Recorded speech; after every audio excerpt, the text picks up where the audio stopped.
bagi Anda para pemirsa Roja TV yang Dan telah sesaat lagi kami menyimak hadirkan untuk Anda program acara kajian ilmiah secara langsung. Roja TV, saluran tilawah Al-Quran dan kajian Islam.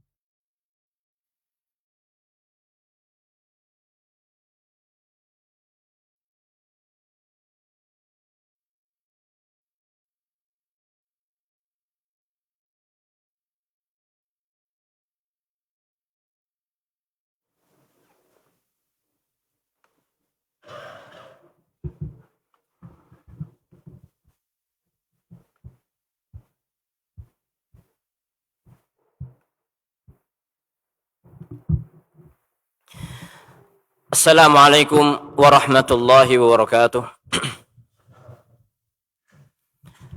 Innal hamdalillah nahmaduhu wa nasta'inuhu wa nastaghfiruh wa na'udzu billahi min shururi anfusina wa min sayyiati a'malina. Man yahdihillahu fala mudilla lahu wa man yudlilhu fala hadiya lahu. أشهد أن لا إله إلا الله وحده لا شريك له وأشهد أن محمدا عبده ورسوله لا نبي بعده. اللهم صل وسلم وبارك على نبينا محمد وعلى آله وصحبه أجمعين. أما بعد. قال الله تعالى: يا أيها الذين آمنوا اتقوا الله حق تقاته wala tamutunna illa wa antum muslimun. Ikhwatal Islam rahimakumullah. Alhamdulillah, hari ini kita sudah memasuki atau mendekati penghujung bulan Ramadan. Tentunya kita semua berharap mudah-mudahan apa yang kita lakukan benar-benar bernilai di sisi Allah Azza wa Jalla. Ketika kita keluar dari bulan Ramadan, kita keluar menjadi seorang pemenang. Dan pemenang itu setelah melalui perjuangan. Disebut pemenang atau mendapatkan kemenangan setelah seorang itu berjuang. Beribadah di bulan Ramadan penuh dengan semangat, bersungguh-sungguh. Ketika keluar dari bulan Ramadan, dia merasa senang. Dalam sebuah hadis dijelaskan lis-shaimi farhatan. Bagi orang yang berpuasa, dia akan mendapatkan dua kesenangan. Kesenangan yang pertama, farhatun inda fitrihi. Ketika seorang iftar, berbuka puasa, atau ketika seorang sudah selesai dari Ramadan. Senang setelah dia berjuang. Tapi kalau ketika di bulan Ramadan dia nggak berjuang, terus dia merasa menang dari apa? Senang terhadap apa? Kalau orang lebaran hanya sekedar menggunakan baju baru misalkan. Orang pakai baju baru nggak mesti nunggu bulan Syawal. Banyak makanan misalkan. Kebutuhan seorang terhadap makanan itu terbatas. Orang sudah kenyang, ya sudah selesai. Tetapi ketika dia sudah keluar dari bulan Ramadan, kemudian dia sudah tidak lagi tertahan. Kebutuhan dia nggak ditahan ketika siang hari sudah nggak berpuasa. Kemudian dia akan merasa senang ketika selama bulan Ramadan dia benar-benar telah berjuang. Kemudian kesenangan yang berikutnya adalah farahatun inda liqa'i rabbih. Ketika menghadap Allah Azza wa Jalla dengan membawa pahala puasa, dengan membawa pahala-pahala atau amalan-amalan yang lainnya, maka dia akan merasa senang. Karena dalam sebuah ayat Allah jelaskan, ya ayyuhal insan innaka kadihun ila rabbika kadahan famulaqih. Manusia itu beramal, berusaha, berjuang, dan kelak di hari akhirat dia akan menjumpai famulaqihi, menjumpai Allah Subhanahu wa taala dan menjumpai amalan-amalan dia. Berarti ikhwatal Islam rahimakumullah, di dalam beramal kita perlu memperhatikan agar supaya amalan itu benar-benar bernilai. Ketika seorang memperhatikan masalah keikhlasan, ketika seorang benar-benar memperhatikan amalan tersebut, apakah sesuai dengan petunjuk Rasul atau tidak. Itulah amalan yang akan bernilai di sisi Allah Subhanahu wa taala. Baik, ikhwatul Islam rahimakumullah, tentunya kita berharap kita menjadi pemenang setelah keluar dari bulan Ramadan, dan kita berharap benar-benar kita mendapatkan yang dijanjikan oleh Rasul sallallahu alaihi wasallam, yaitu senang ketika menghadap Allah Subhanahu wa taala. Janji Rasul sallallahu alaihi wasallam enggak akan pernah meleset. Namun terkadang seorang itu yang kurang benar di dalam beramal, sehingga tidak meraih apa yang dijanjikan oleh Rasul sallallahu alaihi wasallam. Baik, ikhwatul Islam rahimakumullah. Pada sore hari ini insyaallah kita akan melanjutkan kajian tafsir. Kita sudah sampai pada ayat yang ke-10 dari surat Al-Baqarah. Pada pertemuan yang lalu kita telah membahas beberapa ayat dari ayat yang ke-6. Allah Subhanahu wa taala menggambarkan tentang orang kafir. Innal ladzina kafaru. Jadi disebut kafaru atau disebut kafir. Jadi pelafatannya jelas, innal ladzina kafaru, sesungguhnya orang-orang yang kafir. Dan ini sudah kita bahas bahwasanya meskipun lafadznya umum, tetapi maksudnya adalah khusus. Bukan seluruh orang-orang kafir, tetapi orang-orang kafir tertentu yang saat itu hidup bersama Rasul sallallahu alaihi wasallam dan memang mereka tidak akan beriman. Ini para ulama berselisih pendapat, ada yang mengatakan Abu Jahal dan beberapa anggota keluarganya. Ada yang mengatakan maksudnya adalah misalkan seperti Abu Lahab, Abu Jahal dan lain sebagainya. Wallahu a'lam, yang jelas mereka memang benar-benar orang-orang yang tidak akan beriman, sehingga sawaun alaihim a'anzartahum am lam tunzirhum la yu'minun. Dikasih peringatan atau tidak, hasilnya sama. Mereka tidak akan beriman. Hasilnya sama itu bagi mereka. Tetapi bagi yang memberi peringatan tentunya tidak sama. Makanya disebutkan sawaun alaihim. Sama saja bagi mereka orang-orang kafir. Adapun orang yang memberikan peringatan kepada mereka, maka tidak sama. Apakah mereka beriman atau tidak mereka beriman, atau mereka tidak beriman, tetapi yang memberikan peringatan tetap mendapatkan pahala. Dan Rasul sallallahu alaihi wasallam punya kewajiban menyampaikan, memberikan peringatan kepada mereka. Ketika beliau sudah menyampaikan risalah ini, maka beliau sudah melaksanakan kewajibannya. Kalau beliau tidak menyampaikan, maka tentunya hasilnya nggak sama. Allah Subhanahu wa taala akan menuntut beliau, tetapi ini nggak mungkin. Karena Rasulullah SAW telah menyampaikan, dan memang beliau adalah seorang rasul yang menjalankan tugas beliau, yaitu menyampaikan risalah ini. Kemudian yang berikutnya Allah Subhanahu wa taala sebutkan di antara sebabnya adalah ketika Allah mengunci hati mereka. Mereka nggak mau beriman. Mereka lebih memilih kekufuran. Menutup hati mereka dari petunjuk. Sehingga Allah Subhanahu wa taala kunci hati mereka. Jadi yang membuat mereka nggak bisa menerima kebenaran itu adalah ulah mereka sendiri. Sehingga Allah mengunci hati mereka. Dan dalam sebuah kaidah, jumlah fi'liyah tadullu ala tajaddud. Kalau jumlah ismiyah tadullu ala ad-dawam wath-thubut. Jadi dalam bahasa Arab itu ada jumlah fi'liyah, ada jumlah ismiyah.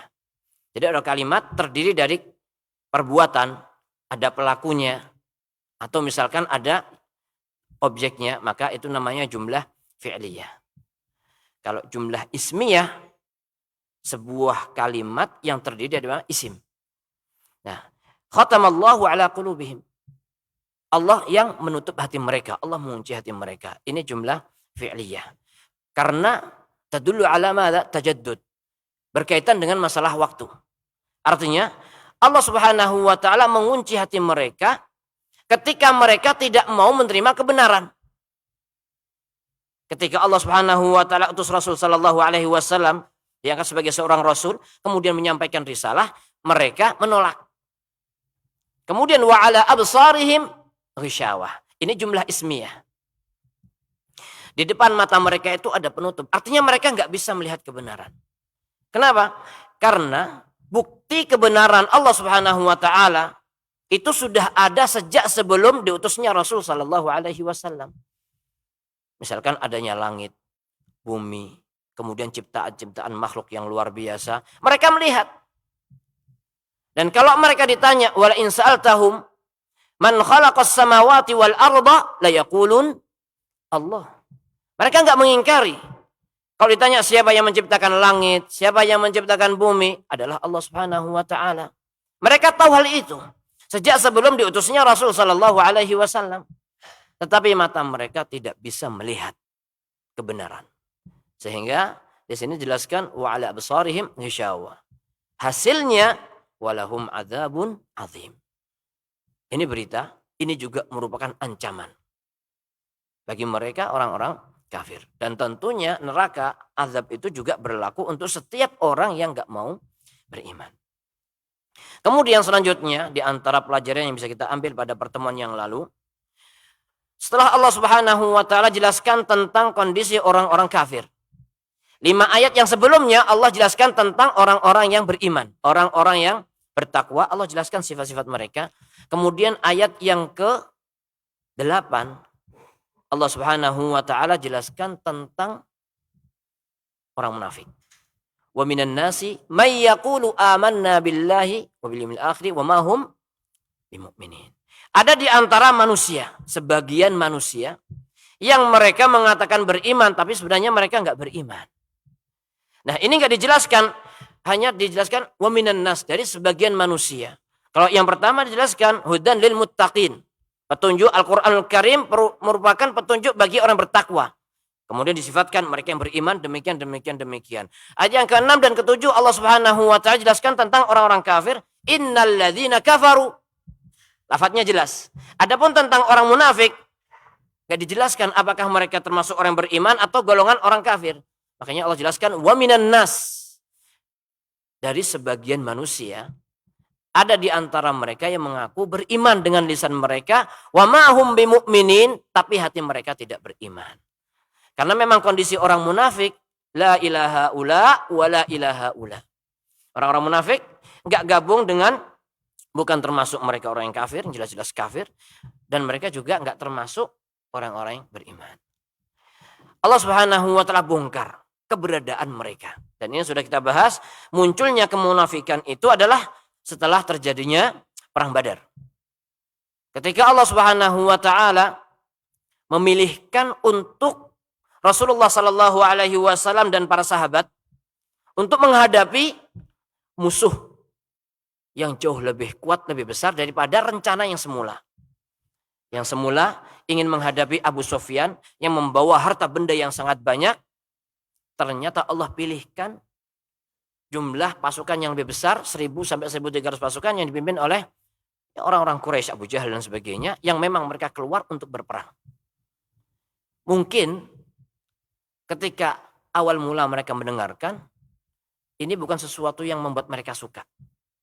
Tetapi mereka enggak tahu bahwasanya Allah Subhanahu wa taala telah mempersiapkan sesuatu yang jauh lebih istimewa daripada sekedar harta benda. Ketika kaum muslimin berhasil mengalahkan orang-orang kafir, mereka mendapatkan sesuatu yang lebih besar, yaitu pamor, kekuatan, dan sebagainya. Sehingga orang-orang Madinah yang kafir mereka takut. Karena mereka takut, muncullah kemunafikan. Mereka menampakkan keimanan dan menyembunyikan kekufuran. Kemudian selanjutnya Allah jelaskan fi qulubihim maradun. Ini ayat yang ke-10. Ayat yang ke-8, wa minan nasi may yaqulu amanna billahi wa bil yaumil akhir wa hum mu'minun yukhadi'una Allah wal ladzina amanu. Wa ma yakhda'una illa anfusahum wa ma yashurun. Jadi mereka merasa telah berhasil menipu Allah, menipu Rasulullah sallallahu alaihi wasallam, dan menipu orang-orang yang beriman. Yukhadi'una Allah wal ladzina amanu. Enggak disebutkan Rasul karena memang orang yang menipu Allah pada hakikatnya mereka menipu Rasul sallallahu alaihi wasallam. Orang yang beriman kepada Rasul, taat kepada Rasul pada hakikatnya taat kepada Allah Subhanahu wa taala. Nah, mereka merasa berhasil. Karena pada akhirnya mereka diperlakukan seperti orang-orang yang beriman, seperti orang-orang Islam, nggak diperangi, kemudian nggak diambil hartanya dan sebagainya. Tetapi wa ma yukhadi'una Allah walladzina amanu wa ma yakhda'una illa anfusahum.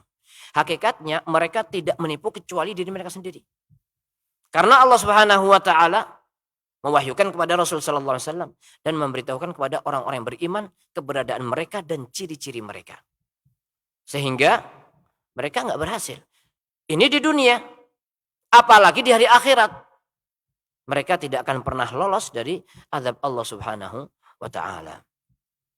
Baik, kemudian sekarang kita masuk pada pembahasan yang baru, yaitu ayat yang ke-10. Allah Subhanahu wa taala berfirman, A'udzu billahi minasyaitonir rajim.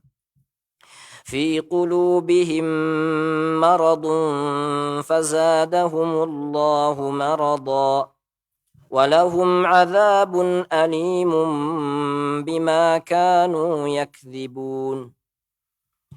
Fi qulubihim, di hati-hati mereka, maradun, ada penyakit.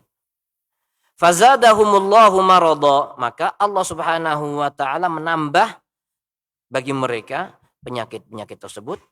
Walahum adzabun alim, dan bagi mereka azab yang pedih. Bima kanu yakdzibun, disebabkan karena mereka berbohong. Baik, kita bahas perlahan. Yang pertama, fi qulubihim maradun. Di hati mereka itu ada penyakit. Ini adalah jumlah ismiyah. Ini kaidah yang sudah kita jelaskan, bahwasanya al-jumlah al-ismiyah tadullu 'ala ad-dawami wath-thubut. Menunjukkan sesuatu yang tetap, ya. Jadi enggak berkaitan dengan waktu. Artinya, penyakit itu benar-benar ada di hati mereka, orang-orang munafik. Fi qulubihim maradun. Ada yang mengatakan penyakit di sini ya berkaitan dengan penyakit syubhat ataupun syahwat. Kemudian fazadahumullahu marada, nyambung kepada kalimat yang sebelumnya fi qulubihim maradun tadi, artinya adalah maka Allah Subhanahu wa taala menambah penyakit tadi. Jadi fa di sini bisa nyambung ke yang sebelumnya atau bisa diartikan sebab. Fa, maka Allah menambah penyakit ketika di hati mereka itu sudah ada penyakit tadi. Walahum adzabun alim, dan bagi mereka azab yang pedih. Jadi alimun artinya adalah yang pedih. Pakai hamzah, ya, alim. Kadang-kadang sebagian orang entah sengaja atau enggak sengaja tidak membedakan antara ain dengan alif. Atau mungkin kadang-kadang sengaja berdekatan fasih. Alim, adzabun alim gitu. Ini justru salah. Jadi salah huruf bisa salah arti. Alim diantara nama-nama Allah Subhanahu wa taala yang Maha mengetahui. Jadi dalam bahasa Arab nggak boleh sembarangan. Makanya orang belajar membaca Al-Qur'an itu harus belajar makhraj, harus. Dan itu bisa. Nggak kemudian kita, saya kan bukan orang Arab. Kita nggak terbiasa dari kecil melafatkan dengan lafaz-lafaz Arab misalkan. Tetap bisa. Karena Al-Quran ini tidak diturunkan untuk orang Arab. Kalau masalah susah, ya memang yang namanya belajar itu kadang-kadang kita mendapati kesusahan otomatis seperti itu. Tapi bukan alasan. Bahkan selain kita orang Indonesia, orang Cina misalkan, bisa. Mungkin ya kalau kita, mungkin penilaian kita, orang Cina itu hurufnya khayshum. Atau khayshum itu huruf hidung. Dan dalam bahasa Arab, khayshum itu cuma 2, mim sama huruf nun. Sedangkan mereka kedengarannya mungkin ya, sebagian kita menganggap seolah-olah semuanya khayshum. Tapi ketika mereka serius belajar bahasa Arab, bisa melafadzkan dengan fasih. Jadi nggak ada artinya, nggak ada kata-kata nggak bisa. Sebenarnya mau atau tidak. Kalau mau, insya Allah bisa. Seperti itu. Kemudian misalkan contoh lain seperti al-qari'ah dengan al-qari'ah. Pakai ain dengan hamzah. Kalau nggak bisa bedain dua huruf ini, maka salah. Artinya pun berbeda. Bahkan kadang-kadang sebagian orang juga bukan sekedar melafadzkannya, bahkan menafsirkannya pun salah. Kenapa? Karena nggak bisa bedain yang ain dengan yang hamzah. Alim maksudnya adalah azab yang pedih. Dan wallahu alam, terkadang sesuatu yang menyakitkan itu bisa disebabkan karena misalkan siksaan itu terus menerus. Meskipun nggak terlalu menyakitkan, tapi kalau terus menerus lama-lama sakit juga. Atau karena misalkan ketika seorang dipukul dengan pukulan yang keras meskipun cuman sekali. Nah, azab yang menimpa orang munafik ini bisa jadi dua-duanya. Siksaannya sangat pedih dan terus menerus. Karena disebutkan dalam ayat lain, innal munafiqina fid darkil asfali minan nar. Tempatnya orang munafik itu di paling bawah karena neraka itu darokat. Ada tingkatan-tingkatannya. Dan mereka fid darkil asfali minan nar, termasuk yang paling bawah. Sehingga azab mereka luar biasa. Baik, walahum azabun alim. Kemudian yang selanjutnya bima kanu yakdzibun. Disebabkan karena mereka telah berdusta. Berdusta dengan mengatakan amanna billahi wal yaumil akhir. Ketika mereka mengatakan kami beriman kepada Allah dan kepada yaumil akhir, tetapi hatinya menyimpan kekufuran, itulah dusta dan itulah perkataan yang menyebabkan mereka diazab. Walahum adzabun alimun bima kanu yakdzibun.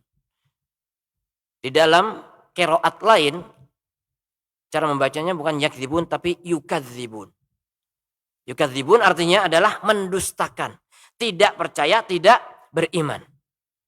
Dan dua-duanya benar. Realitanya memang demikian. Orang-orang munafik di samping berdusta, mereka juga mendustakan. Sehingga mereka diazab oleh Allah Subhanahu wa taala dengan azab yang pedih. Ikhwatul Islam rahimakumullah, ada beberapa pelajaran dari ayat yang kita bahas ini. Di antaranya adalah ketika seorang menolak kebenaran, berarti di hatinya itu ada penyakit. Orang-orang munafik mereka menolak kebenaran. Rasulullah Shallallahu Alaihi Wasallam mendakwahi mereka.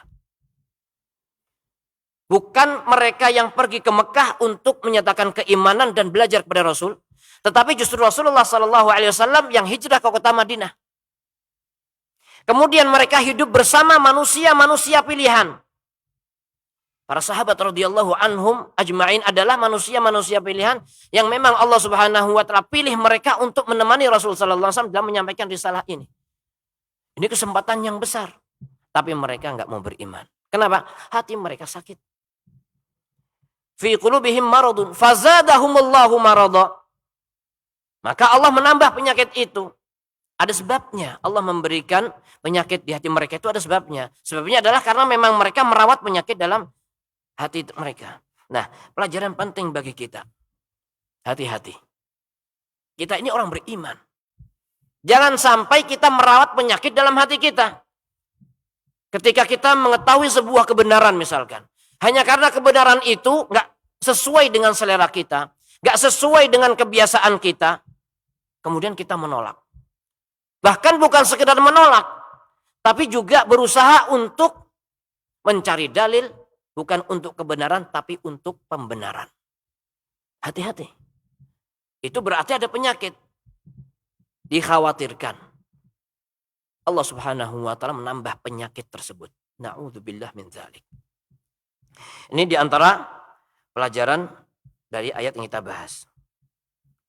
Kemudian yang berikutnya, ketika Allah Subhanahu wa taala menambah penyakit orang-orang munafik, itu ada sebabnya, yaitu ketika memang orang-orang munafik itu sendiri yang memilih. Misalkan seperti orang kafir. Sama, orang kafir ketika Allah tutup hati mereka, karena memang mereka sendiri yang awalnya menutup hati mereka. Mereka yang mengenal Rasul Sallallahu Alaihi Wasallam, yang hidup bersama Rasulullah Sallallahu Alaihi Wasallam di Mekah bertahun-tahun, mengenal kejujurannya, mengenal kebaikan akhlaknya dan sebagainya. Tapi ketika Rasulullah mengajak mereka kepada keimanan, yang bisa mengantarkan kepada keselamatan dunia dan akhirat, mereka menolak terang-terangan. Sehingga Allah kunci hati mereka. Jadi ada sebabnya. Sebabnya adalah karena ulah mereka sendiri.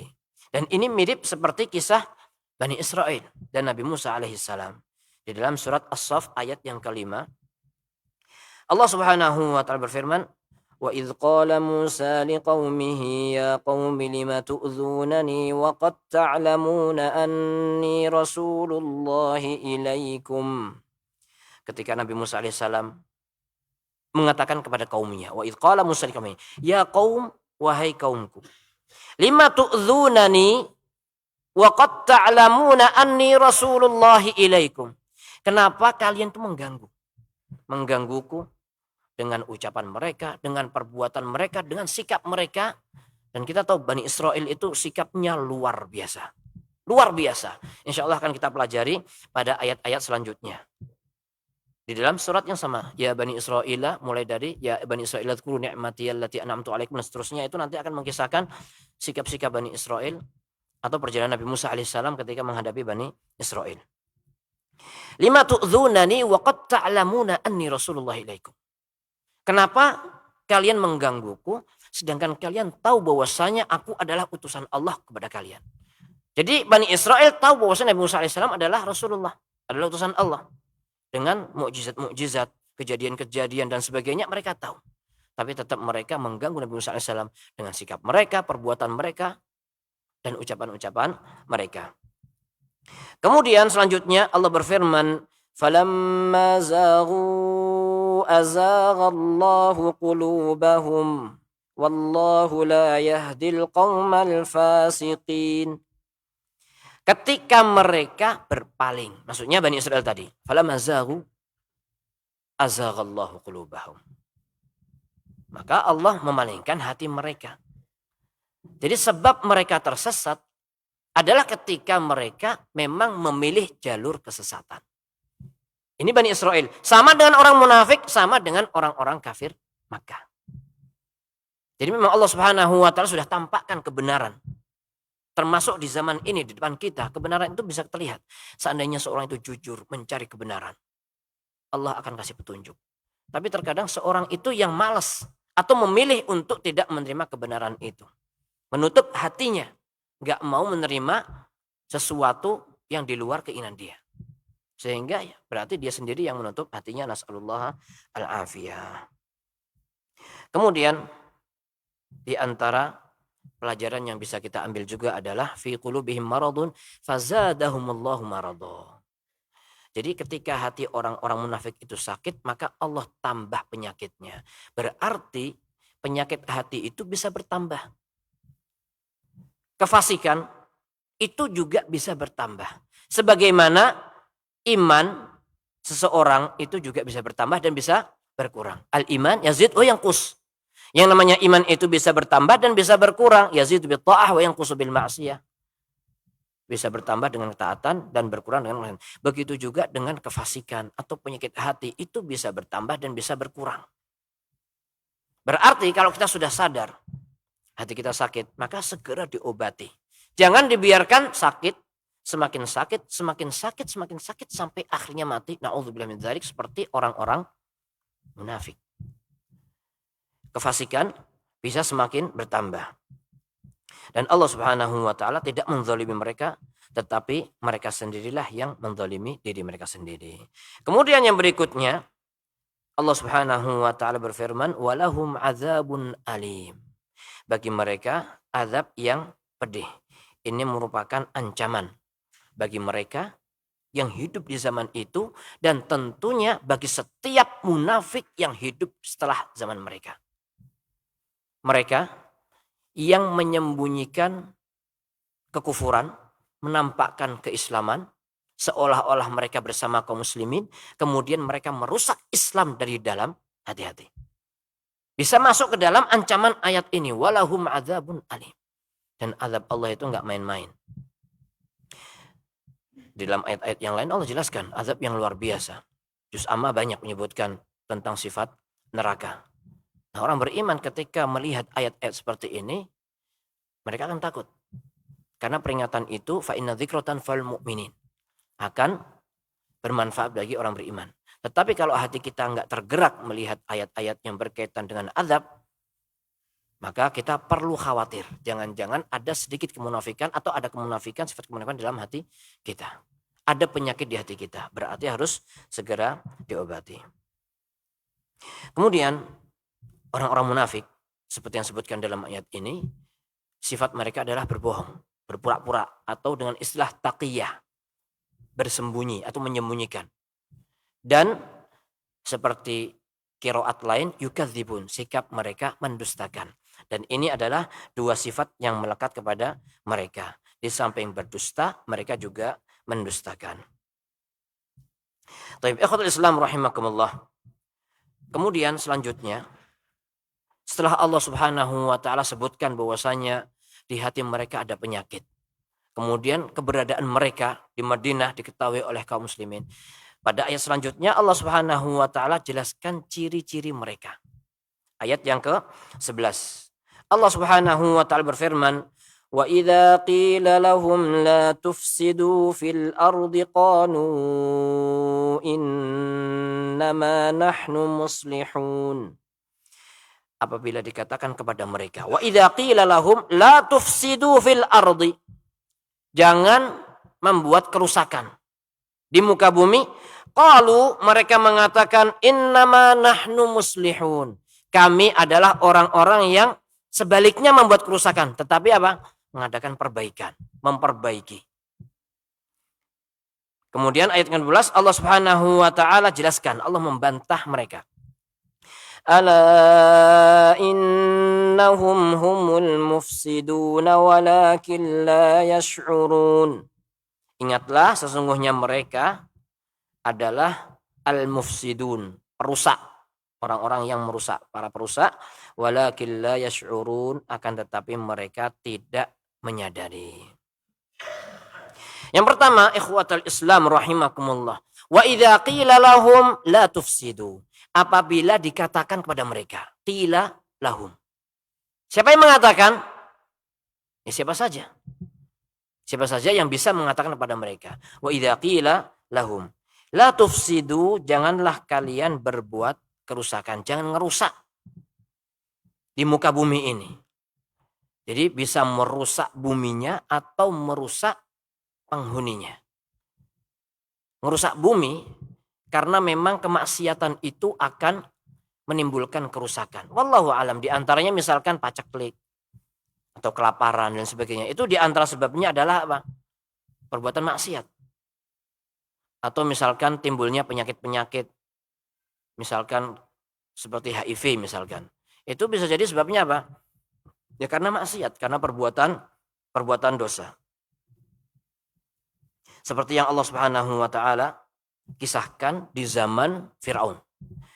Walaqad akhadna ala fir'auna bis-sinina wa naqsim minats thamarati la'allahum yadhakkarun. Ketika Allah Subhanahu wa taala memberikan hukuman kepada Firaun dengan adanya musim kemarau yang sangat panjang dan buah-buahan yang berkurang. Naqsim minats thamarat, kekurangan buah-buahan, entah itu karena musim panas, musim kemarau yang panjang, atau disebabkan karena hama yang merusak tumbuhan-tumbuhan mereka. Yang jelas Allah Subhanahu wa taala kirimkan kepada mereka. Supaya apa? Supaya mereka mengambil pelajaran. Supaya mereka kembali kepada kebenaran. Supaya mereka meninggalkan kedurhakaan mereka kepada Nabi Musa alaihissalam. Nah, ini juga bisa memberikan pelajaran kepada kita bahwasanya kemaksiatan itu terkadang yang menyebabkan hilangnya keberkahan. Nah, kalau hilang keberkahan, maka yang terjadi adalah ya kesengsaraan. Meskipun sesuatu itu banyak, nikmat itu banyak, kalau nggak ada berkahnya sama saja. Misalkan ada sebuah negeri di sebuah tempat, tanahnya subur. Secara teori, rakyatnya makmur. Itu teori. Tapi apakah mesti seperti itu? Terkadang enggak juga. Ketika misalkan banyak kemaksiatan, kemudian banyak kesyirikan, banyak orang lebih suka mengambil ajaran selain ajaran Nabi Muhammad SAW. Ketika ada yang mengingatkan, jangan ikuti itu, ikuti saja petunjuk Nabi. Justru orang yang mengajak kepada kebaikan dijelekkan. Yang mengajak kepada kejelekan dikasih kebaikan, dianggap baik. Maka ini salah satu sebab berkurangnya keberkahan di sebuah negeri. Tetapi ketika sebuah negeri itu penuh dengan keimanan dan ketaatan pada Allah Subhanahu wa taala, maka mudah bagi Allah untuk menurunkan keberkahan di negeri tersebut. Taib. Jadi wa idza qila lahum la tufsidu fil ard, Jangan kalian merusak di atas muka bumi. Bisa merusak bumi dengan kemaksiatan mereka. Dan kemunafikan itu adalah kemaksiatan yang besar. Kemaksiatan yang luar biasa. Atau membuat kerusakan penduduknya. Contohnya apa? Contohnya seperti yang mereka lakukan. Mereka tukang kompor. Orang-orang munafik itu suka ngomporin. Ngomporin orang yang beriman dikomporin. Dibikin supaya nggak suka sama Rasul Sallallahu Alaihi Wasallam. Yang belum beriman dikomporin, jangan beriman. Mereka menjelek-jelekkan Rasul Sallallahu Alaihi Wasallam untuk menjauhkan orang-orang yang mau mendekat kepada Rasul untuk beriman. Nah, orang yang nggak beriman dan memusuhi Rasulullah SAW, yang memusuhi, maka dikomporin juga. Supaya apa? Supaya semakin memusuhi. Dan ini kelakuan orang-orang munafik saat itu memang seperti itu. Jadi menimbulkan kerusakan. Misalkan seperti yang dilakukan oleh Abdullah bin Ubay. Ketika kaum muslimin hendak menghadapi jumlah pasukan yang 3 kali lipat lebih besar. Ketika perang Uhud. Jumlah pasukan kafir lebih banyak. Ketika mereka sudah keluar, tiba-tiba Abdullah bin Ubay keluar dari pasukan. Orang-orang munafik keluar di saat mau berperang. Dan itu enggak sendirian, 1 orang, 2 orang, enggak. Membawa jumlah pasukan yang besar. Mungkin 300 itu dibawa keluar. Tentunya ini merupakan cobaan bagi orang-orang yang beriman. Ini salah satu kerusakan dari mereka. Kerusakan-kerusakan yang lainnya banyak sekali. Di antaranya, ya seperti ketika mereka berkumpul dengan mereka, sama mereka, maka mereka bikin makar. Karena memang mereka adalah orang yang suka membuat makar. Sifat mereka seperti itu. Wa idza qila lahum la tufsidu fil ardi qalu innama nahnu muslihun. Mereka mengatakan, kami ini enggak ngerusak, justru kami ini mengadakan perbaikan. Innama itu hasr, maksudnya membatasi. Kami ini mengadakan perbaikan. Ini yang mereka ucapkan.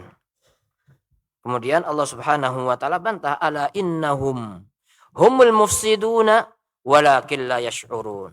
Ala, ini adalah sebuah tanbih yang menunjukkan bahasanya peringatan. Innahum, inna sesungguhnya, penekanan dalam bahasa Arab ini adalah harfu taukid. Kemudian ditambah lagi dengan dhamir munfasil, hum, mereka. Ini menunjukkan bahwasanya mereka itu benar-benar perusak. Ala innahum, sesungguhnya mereka benar-benar al-mufsidun, perusak, walakin la yash'urun. Akan tetapi mereka tidak ngerasa. Taib. Ada beberapa pelajaran yang bisa kita ambil dari ayat ini. Yang pertama, an-nifaq. Penyakit nifaq atau kemunafikan ketika mereka menampakkan keislaman dan menyembunyikan kekufuran, itu merupakan kerusakan atau merupakan perusak. Jadi sifat kemunafikan itu adalah perusak. Seperti yang Allah jelaskan, ala innahum humul mufsidun. Kemudian yang berikutnya, kalau kita perhatikan di sekeliling kita. Ini sekarang kita nggak membahas masalah tafsir. Tetapi ta'ammul, tadabbur. Keluar dari tafsir. Kalau tafsir itu berkaitan dengan makna ayat. Kalau tadabbur, kita mengkaitkan yang ada di sekeliling kita. Salah satu cara bertadabbur adalah mengkaitkan yang ada di sekeliling kita dengan makna ayat tadi. Orang-orang yang menampakkan kebaikan. Dan pada hakikatnya, dia menyimpan kebusukan di hati mereka. Dan mengajak orang untuk kejelekan. Nah, ini mirip seperti munafik saat itu dan ada di sekeliling kita. Mereka menghiasi kejelekan. Pelajaran bagi kita adalah berarti ketika kita menyampaikan kebaikan, ya harus menyampaikan dengan cara yang baik. Terkadang seorang itu lebih mengikuti kejelekan. Kenapa? Karena orang-orang yang jelek membungkus kejelekan dengan kebaikan. Menampakkan seolah-olah yang jelek itu baik. Sedangkan orang yang mengajak kebaikan kadang-kadang caranya yang nggak tepat. Jadi orang mau mempromosikan barang aja pakai iklan. Orang iklan itu harus diatur supaya menarik. Kita ingin menyampaikan kebenaran yang terkadang kebenaran itu berat bagi sebagian orang, ditambah lagi dengan cara kita yang membuat semakin kebenaran itu semakin pahit. Ini yang perlu kita perhatikan. Kemudian yang berikutnya, tidak setiap orang yang mengatakan sesuatu, mengaku dengan sebuah pengakuan, Tidak setiap orang yang mengaku dengan sebuah pengakuan, maka pengakuan itu mesti benar. Gak mesti. Contohnya adalah seperti mereka. Ketika mereka mengatakan, innama nahnu muslihun. Kami adalah orang-orang yang berbuat baik atau mengadakan perbaikan. Padahal seperti yang Allah jelaskan, ala innahum humul mufsidun. Mereka itu perusak. Dan di zaman ini banyak sekali orang-orang yang bikin kerusakan tapi ngakunya baik. Ada sebuah negeri misalkan. Aman, nyaman, tentram. Difitnah. Apa? Di situ ada teroris. Didatengin, diobok-obok. Padahal justru mereka lah yang teroris. Seperti itu ada selain kita. Istilahnya maling teriak maling. Supaya nggak ketahuan maling, maka dia nuduh orang lain maling. Kemudian yang berikutnya. Allah Subhanahu wa ta'ala maha tahu isi hati setiap orang.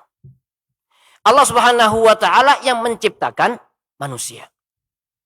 Allah Subhanahu wa ta'ala yang memberikan aturan-aturan hidup. Sehingga ketika seorang mengikuti syariat Allah Azza wa Jalla, maka itulah hakikat muslihun. Adapun orang yang menyelisihi petunjuk Allah dan Rasulnya, maka pada hakikatnya mereka adalah mufsidun. Yang bikin kerusakan. Meskipun dibungkus dengan berbagai macam kebaikan-kebaikan, tetapi hakikat kebaikan, hakikat maslahat untuk mencapai maslahat, maka satu-satunya jalan adalah mengikuti petunjuk Allah dan Rasulnya. Karena yang menciptakan manusia adalah Allah, yang paling tahu tentang maslahat manusia adalah Allah Subhanahu wa ta'ala, dan yang membuat peraturan hidup itu adalah Allah Subhanahu wa ta'ala. Kalau orang itu pengen yuslih ahwalahu wa ahwala ghairihi, kalau orang itu pengen mengadakan perbaikan untuk dirinya, untuk sekelilingnya, untuk negerinya dan sebagainya, maka caranya ikut aturan Allah Azza wa Jalla. Itu diantara pelajaran yang bisa kita ambil dari ayat ini. Kemudian selanjutnya Allah Subhanahu wa ta'ala jelaskan ciri-ciri yang lain. Ciri-ciri kemunafikan, ciri-ciri nifak. Dalam ayat yang ke-13 Allah berfirman, wa idza qila lahum aminu kama amanan nasu qalu anu'minu kama amanas sufaha ala innahum humus sufaha walakin la ya'lamun. Wa idza qila lahum, dan apabila dikatakan kepada mereka, aminu, berimanlah kalian. Kama amanan nasu, sebagaimana berimannya manusia-manusia. Qalu, mereka mengatakan, anu'minu kama amanas sufaha. Apakah kami beriman sebagaimana berimannya as-sufaha? Sufaha atau cuma dari safih, orang yang kurang akal. Itu bahasa kita apa? Atau mungkin bodoh gitu ya. Ini jawaban orang-orang munafik. Ada sebagian yang mengatakan, jadi kalau kita membaca ayat yang menghikayatkan perkataan orang kafir, suaranya jangan diangkat. Ada yang mengatakan seperti itu. Jadi ketika qalu anu'minu kama amanu, suaranya agak pelan. Tetapi ini kan istifham. Istifham itu pertanyaan.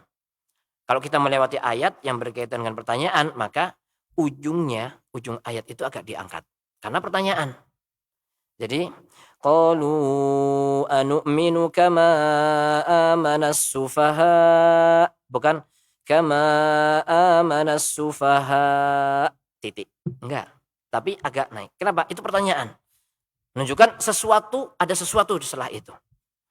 Kemudian, ya ini sekedar istilahnya cara membaca yang membantu kita supaya tadabbur. Lah kalau nggak seperti itu, ya nggak apa-apa. Nggak kemudian kita katakan salah misalkan.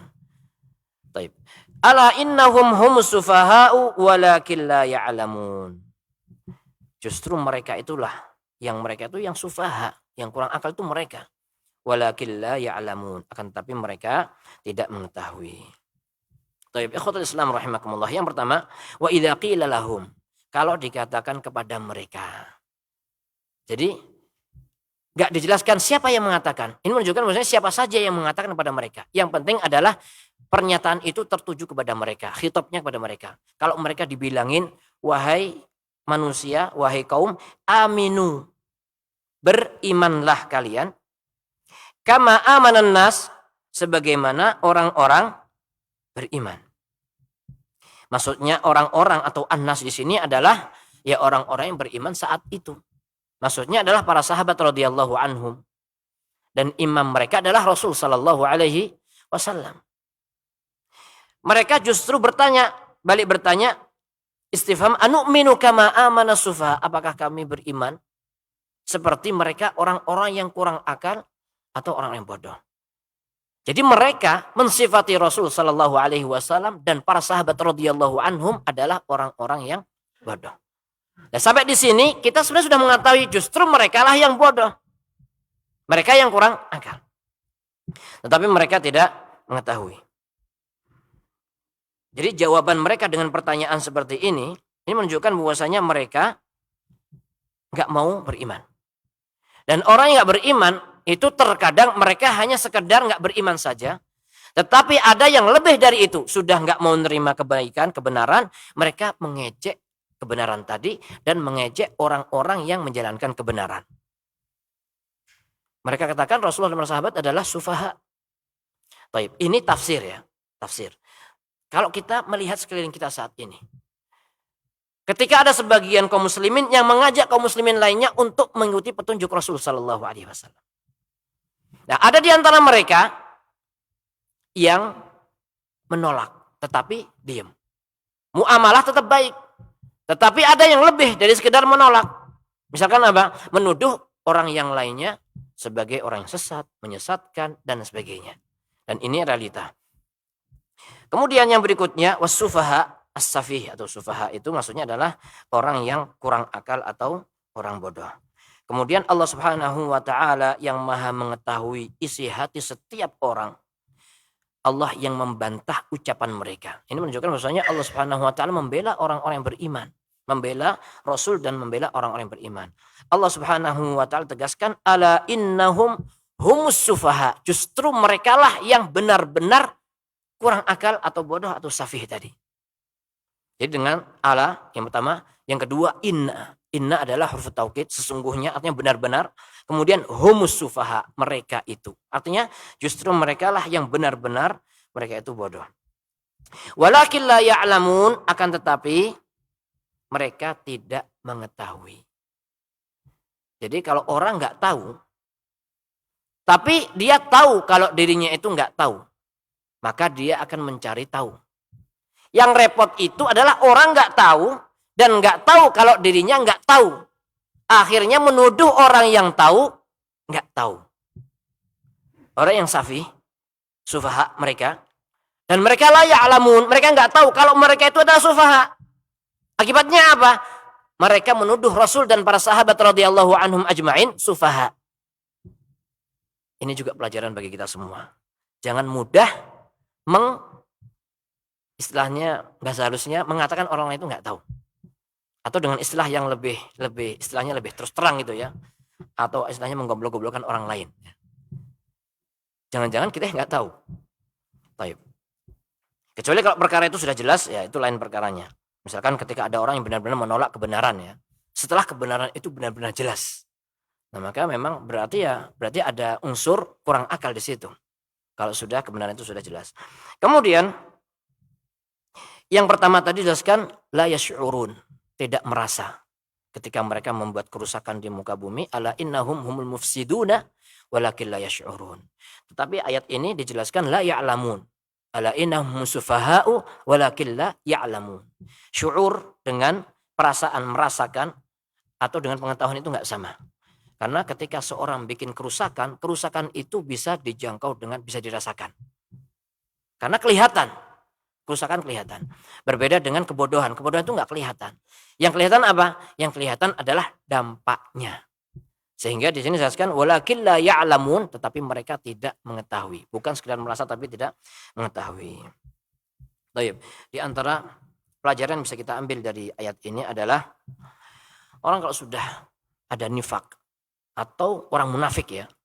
Orang yang benar-benar munafik, maka peringatan itu tidak bermanfaat bagi mereka, dakwah itu tidak akan bermanfaat bagi mereka. Nah, ini seperti kehidupan orang-orang munafik di zaman Rasulullah SAW ketika mereka hidup langsung bersama manusia yang paling mulia, yaitu Rasulullah SAW, hidup bersama sahabat-sahabat manusia-manusia pilihan, tapi mereka nggak beriman. Ini menunjukkan bahwasanya kalau sudah ada kemunafikan maka dakwah itu tidak akan bermanfaat. Kemudian di antara sifat mereka, mereka ujub. Mereka merasa dirinya itu baik. Maka mereka mengatakan, anu'minu kama amanas sufaha. Apakah kita mesti beriman? Apakah kita beriman seperti mereka orang-orang yang bodoh? Jadi mereka menganggap dirinya itu lebih dari yang lain. Kemudian yang berikutnya juga mereka mensifati Rasulullah Sallallahu Alaihi Wasallam dan para sahabat dengan sifat yang nggak pantas, atau dengan sifat yang semestinya sifat itu lebih pantas untuk mereka, yaitu sifat tadi. Dan ini juga kita saksikan di sekeliling kita. Terkadang orang memberikan sebuah label. Tujuannya apa? Orang munafik melabeli Rasulullah SAW dengan berbagai macam label. Tujuannya supaya orang itu nggak mau dekat dengan Rasulullah atau menjauhkan Rasulullah dengan orang-orang yang mau masuk Islam. Itu diantara tujuannya seperti itu. Atau misalkan ketika mereka ngomporin musuh-musuh Rasulullah SAW supaya mereka lebih semangat memusuhi. Nah, terkadang hal seperti itu terjadi di sekeliling kita. Seperti yang sudah kita bahas, terkadang ketika seorang nggak menerima kebenaran, nggak cukup sekedar tidak menerima saja, tapi mereka juga memberikan label kepada kebenaran tersebut. Tujuannya apa? Menjauhkan kebenaran dari orang lain, supaya orang lain nggak terpengaruhi dengan kebenaran tersebut. Dan itu terjadi di sekeliling kita. Seperti orang maling teriak maling, teroris teriak teroris, itu juga ada di sekeliling kita. Dan seperti ini sebenarnya sudah terjadi sejak zaman dulu kala. Sejak sebelum diutusnya Rasul Sallallahu Alaihi Wasallam. Misalkan di zaman Fir'aun. Fir'aun pernah mengatakan kepada kaumnya, Qala Fir'aunu ma urikum illa ma ara wa ma ahdikum illa sabilar rasyad. Qala Fir'aun mengatakan, ma urikum illa ma ara. Aku tidak menampakkan kepada kalian, tidak mengajak kalian kepada kalian, kecuali kepada sesuatu yang menurutku itu baik. Tidak menampakkan kecuali yang aku lihat, yang aku rasa itu baik. Wa ma ahdikum illa sabilar rasyad. Ini kata Fir'aun. Dan aku tidak menunjuki kalian kecuali apa? Illa sabilar rasyad. Kecuali kepada jalan kebenaran, jalan kebaikan. Fir'aun mengatakan seperti ini. Dan dia tahu bahwa dia adalah orang jahat. Dia mengaku sebagai Rob. Mengaku sebagai Tuhan. Dia tahu bahwa dirinya bukan Tuhan. Dia manusia, dia tahu. Dia pernah dilahirkan sebagai anak manusia, pernah kecil. Kemudian dia juga makan, minum, buang haji dan sebagainya. Dia tahu bahwa dia bukan Tuhan. Tetapi dia mengatakan, faqala ana rabbukumul a'la. Sebenarnya tafsir mengatakan 40 tahun sebelumnya pernah mengatakan, ma'alimtu lakum min ilahin ghairi. Aku nggak tahu ada sesembahan selain aku. Dan dia mengatakan, wa ma ahdikum illa sabilar rasyad, dan aku tidak menunjuki kalian kecuali kepada jalan kebenaran. Ini Fir'aun mengatakan seperti itu. Nah, di zaman ini pun juga demikian. Terkadang seorang mempermainkan istilah-istilah. Misalkan istilah ajaran baru. Rasulullah Sallallahu Alaihi Wasallam ketika mengajak kaumnya kepada tauhid, kepada kebenaran, dikatakan apa? Tasabba'a Muhammad. Sabi. Orang yang keluar dari ajaran nenek moyang. Padahal kalau ditelusuri, nenek moyang orang Arab itu siapa? Nabi Ismail bin Ibrahim. Ajarannya adalah tauhid. Ketika Rasul Sallallahu Alaihi Wasallam ingin mengembalikan kaumnya kepada tauhid, memurnikan ibadah kepada Allah Azza wa Jalla, beliau dikatakan keluar dari agama nenek moyang. Dan itu mungkin akan disaksikan di sebagian zaman, di sebagian tempat. Ketika ada sebagian kaum muslimin yang ingin mengajak kaum muslimin yang lainnya untuk kembali kepada ajaran Rasul Sallallahu Alaihi Wasallam yang murni, dilabeli apa? Oh, ini ajaran baru. Oh, ini memecah belah umat. Yang namanya umat ini memang terpecah belah ya. Ada yang baik, ada yang nggak baik. Itu otomatis. Tugas kita adalah kita semua berusaha bersama-sama apa? Berada di atas kebaikan. Nah, tetapi terkadang justru dikatakan pemecah belah umat. Padahal yang namanya umat itu nggak akan bersatu ketika yang satu di atas hak, yang satu di atas batil. Al-haq dan batil itu nggak akan bisa bersatu sampai akhir zaman. Nah, kalau ada orang menyampaikan kebenaran dikatakan memecah belah umat, justru kesesatan itu yang menimbulkan perpecahan. Dan ini terjadi di sekeliling kita. Thayyib. Kemudian di antara pelajaran yang bisa kita ambil juga dari ayat ini adalah mereka orang-orang yang sufaha, orang-orang munafik, dan mereka menuduh Rasul Sallallahu Alaihi Wasallam dan para sahabat sebagai sufaha. Orang yang mengikuti ajaran Rasulullah Sallallahu Alaihi Wasallam justru mereka lah orang-orang yang mengikuti kebenaran, orang yang nggak safih, yang nggak kurang akal. Yang memberikan akal kepada manusia itu adalah Allah Subhanahu wa Ta'ala. Yang memberikan aturan-aturan adalah Allah Subhanahu wa Ta'ala. Dan akal nggak akan bertentangan dengan aturan Allah Subhanahu wa Ta'ala. Kalau ada orang yang nggak bisa menerima ajaran Allah dan Rasulnya, justru itulah yang akalnya perlu diperbaiki. Bukan syariatnya yang ditinggalkan. Taib ikhwatul Islam rahimakumullah.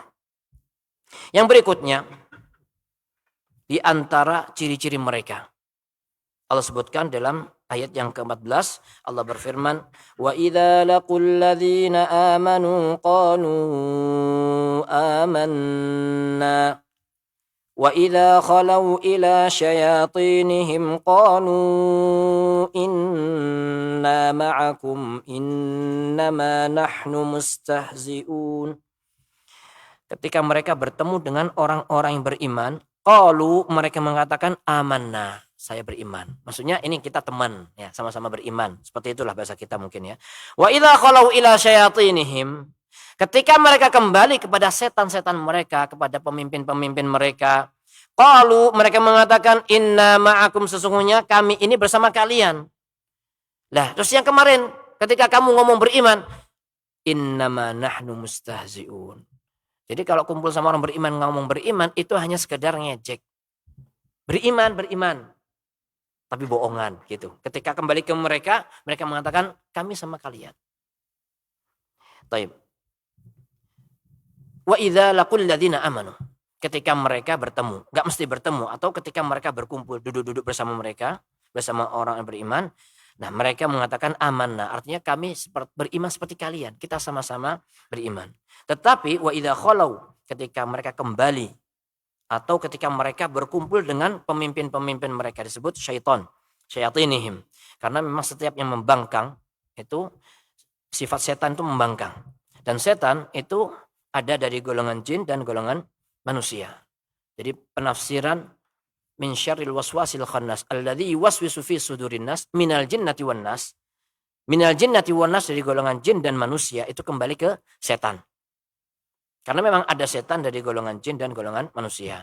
Meskipun ada penafsiran lain, minal jinnati wan nas kembali kepada yang dibisikin. Alladzi yuwaswisu fi sudurin nas. An-nas di situ maksudnya mencakup jin.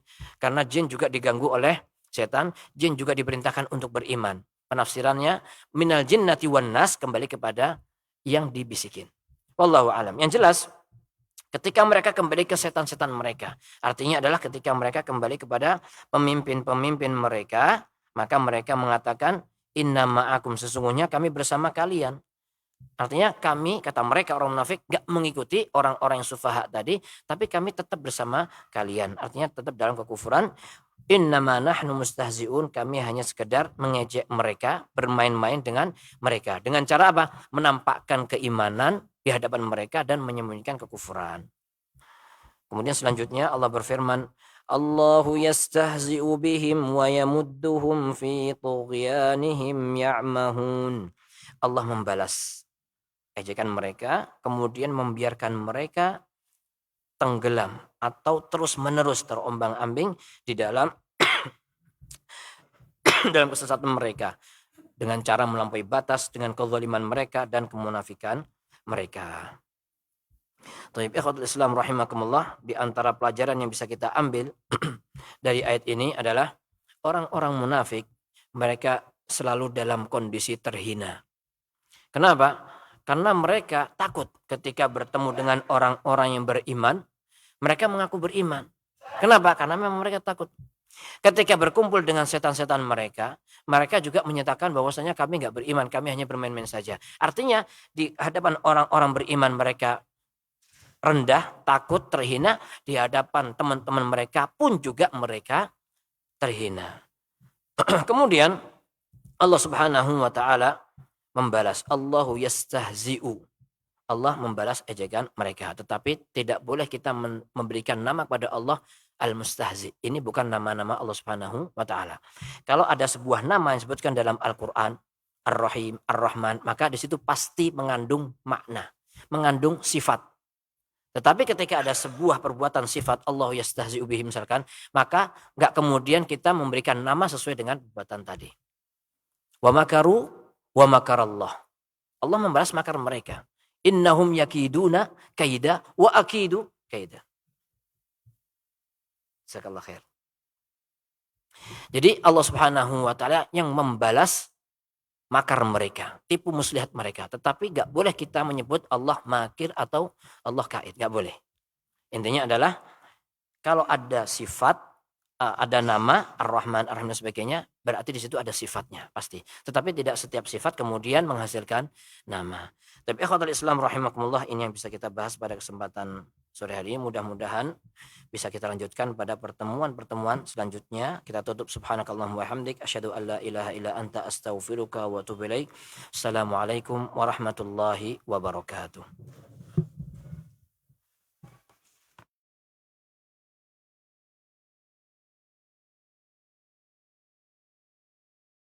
Simak Radio Roja Bogor 100.1 FM, Radio Roja Majalengka 93.1 FM, Radio Roja Palu 101,8 FM, dan Radio Roja Bandung 104.3 FM. Menyebar cahaya sunnah.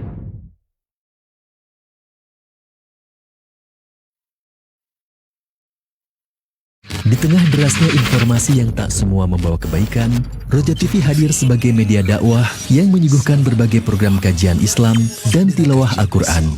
Siaran digital Roja TV insya Allah akan menjangkau wilayah Bandung dan sekitarnya. Namun untuk menghadirkan dakwah yang lebih luas, dibutuhkan dukungan kita semua. Alhamdulillah, wassalatu wassalam ala rasulillahi amma ba'du. Para pemirsa, pendengar Radio Roja dan TV Roja dimanapun Anda berada, alhamdulillahilladzi bini'mati mussalihat. Segala puji bagi Allah yang dengan nikmat-nikmatnya terlaksana amal-amal salih. Para pemirsa, para pendengar Radio Roja dan TV Roja yang dimuliakan Allah Subhanahu wa Ta'ala, kita sedang memiliki proyek akhirat insyaallah Ta'ala, yaitu yang berkaitan dengan Roja TV digital untuk wilayah Bandung dan sekitarnya. Oleh karenanya, saya pribadi mengajak kepada seluruh para pemirsa, pendengar Radio Roja dan TV Roja untuk berta'awun, untuk bekerja sama, tolong menolong, bahu-membahu untuk proyek akhirat ini. Dan Allah Subhanahu wa Ta'ala ingatkan kita dalam ayat yang mulia, ta'awanu 'alal birri wat taqwa wa la ta'awanu 'alal itsmi wal 'udwan. Artinya, tolong menolonglah kalian dalam kebaikan dan ketakwaan. Jangan tolong menolong dalam dosa dan permusuhan. Inilah berkaitan dengan perintah dari Rabbul Alamin agar kita bisa bahu-membahu, tolong menolong dalam menyelesaikan proyek akhirat ini, yaitu radio dakwah atau TV dakwah, TV Roja di wilayah Bandung dan sekitarnya. Semoga amal-amal antum semua diterima oleh Allah Subhanahu wa Ta'ala. Semoga sedekah infak antum semua menjadi sedekah jariyah yang terus mengalir walaupun kita sudah diwafatkan oleh Allah Subhanahu wa Ta'ala. Mari ambil bagian dalam ta'awun ini. Dibutuhkan dana sebesar 2,5 miliar rupiah. Salurkan donasi terbaik Anda melalui Bank Syariah Indonesia dengan nomor rekening 756-1717006 atas nama Yayasan Cahaya Sunnah. Info dan konfirmasi